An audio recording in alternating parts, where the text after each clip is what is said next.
जीवन के बारे में कुछ जाना कि नहीं जाना? अगर जीवन के बारे में कुछ सीख लिया है तो ये 7 साल व्यर्थ नहीं गए। नौकरी तो कोई ना कोई तुमको मिल ही जाएगी, बहुत अनुभवी हो गए हो। दशक का जिसका अनुभव हो नौकरी की तैयारी का, ऐसा तो नहीं हो सकता कि उसे कोई नौकरी ना मिले, तो कुछ तो कर ही लोगे पेट चलाने को। तो बात जीविका चलाने की, धनोपार्जन की नहीं है। जीवन भर बेरोजगार कोई नहीं रहता, काम सबका पीछा करके पकड़ ही लेता है। तुम्हें भी किसी न किसी काम में नथना ही पड़ेगा, कुछ तो काम करोगे ही, चाहे अनचाहे, जैसे भी करना पड़ेगा। मुद्दा दूसरा है। मुद्दा यह है कि इन सब अनुभवों ने तुम्हें कुछ सिखाया या नहीं सिखाया।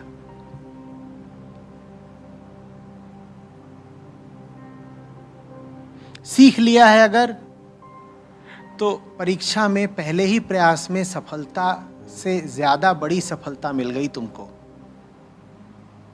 दुखी और निराश होने की बिल्कुल कोई जरूरत नहीं है। और अगर अभी भी सीख नहीं ले रहे हो तो मैं पूछ रहा हूं, अब कब सीखोगे भैया? सीखो तो। चयनित हो रहे हो या नहीं, इसका निर्णय दूसरे कर सकते हैं, पर जीवन में जिन अनुभवों से गुजर रहे हो उनसे कुछ सीख रहे हो या नहीं, इसका निर्णय दूसरे नहीं कर सकते। इस पर दूसरों का कोई अधिकार नहीं है।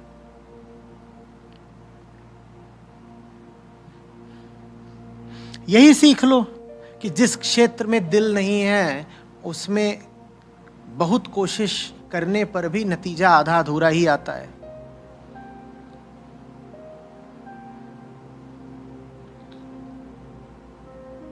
यही सीख लो कि जीवन न जाने कितने अवसर देता है। किसी एक चीज के पीछे हाथ धोकर पड़ जाना कहां तक उचित है? और वो जो एक चीज है जिसके पीछे पड़ रहे हो, उसका नाम अगर सत्य हो, परमात्मा हो, तब बात दूसरी है। पर तुम जिस नौकरी के आकांक्षी हो, उसका सत्य और परमात्मा से कितना लेना देना? और अगर नहीं लेना देना तो तुम ये दशक वाली साधना काहे कर रहे थे? ये सब तो ऋषियों मुनियों के लक्षण होते हैं कि एक चीज पर निगाह जमा ली, अब वही पानी है, एक टांग पर खड़े होकर तपस्या कर रहे हैं। इतनी ऊंची तपस्या किसी ऐसे के लिए ही की जाती है जो इस तपस्या के योग्य हो, है ना? इतना भाव किसी ऐसे को ही दिया जाता हो जिसका भाव इतना ऊंचा हो। ये तुम जिस भी नौकरी के पीछे जा रहे थे, वो नौकरी है या भगवान हो गई कि लगे ही हुए हो, लगे ही हुए हो?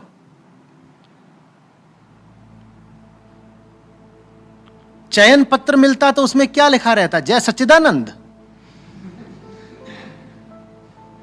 हमें आपको सूचित करते हुए अत्यंत हर्ष हो रहा है कि आपको निर्वाण की प्राप्ति हो गई है चौथे प्रयास में। ऑफर लेटर में ऐसा लिखा रहता क्या? और अब आप फलाना तारीख को आगे के प्रशिक्षण के लिए स्वर्ग में की ओर प्रस्थान करें। नौकरी तो है, किसी की हो, कुछ काम बताया जाता, वो काम करना था, उसको तुमने खुदा काहे बना लिया?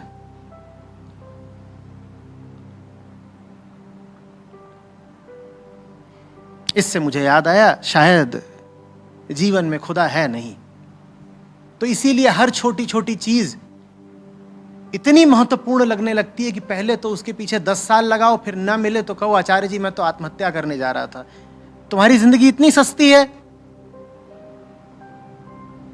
तो इसीलिए पैदा हुए थे कि 10 साल नौकरी की कोशिश करो, फिर कहो अब मैं झूल जाऊंगा।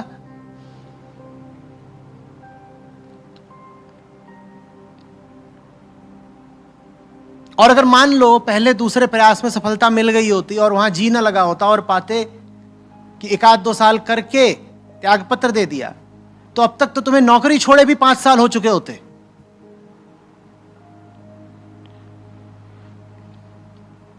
इतनी बड़ी चीज कैसे हो गई भाई? जीवन का केंद्र उसको ही बनाओ जो जीवन का केंद्र बनने काबिल हो। नौकरी थोड़ी जीवन का केंद्र होती है, कोई व्यक्ति थोड़ी जीवन का केंद्र होता है, ऐसे ही लोग होते हैं। आचार्य जी मैं जान दे दूंगी, गुल्लू ने मुझे छोड़ दिया। तो गुल्लू है, छोड़ दिया तो छोड़ दिया। प्राण देने वाले का ही नाम लिख दो अपने प्राणों पर। अब तुम्हारे प्राण तुम्हारे हैं नहीं, अब उसके हो गए जिसका नाम लिख दिया उन पर। अब नहीं बात बात में कह पाओगे प्राण दे दूंगा, प्राण दे दूंगा। तुम्हारे नहीं है प्राण, किसके हैं प्राण? उसके हैं प्राण जिसने प्राण दिए थे। उसी की सेवा में इस्तेमाल करो अपने प्राणों का। जिसने जीवन दिया है उसी के उद्देश्य के लिए जीवन का इस्तेमाल करो। तुम्हारा नहीं है जीवन।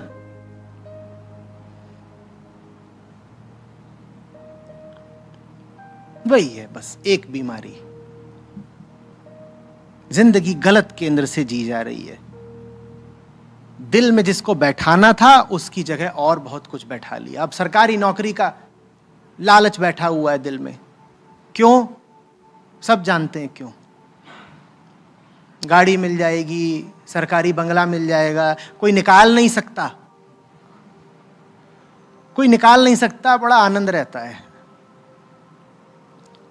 अजीमो शान शहंशाह। लड़का गवर्नमेंट जॉब में है,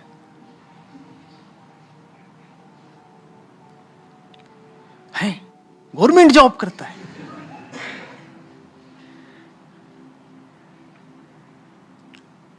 चतुर्थ वर्ग की नौकरी निकलेगी, उसके लिए पीएचडी वाले भी आवेदन करेंगे। ये मत कह देना बेरोजगारी बहुत है, दहेज बहुत है।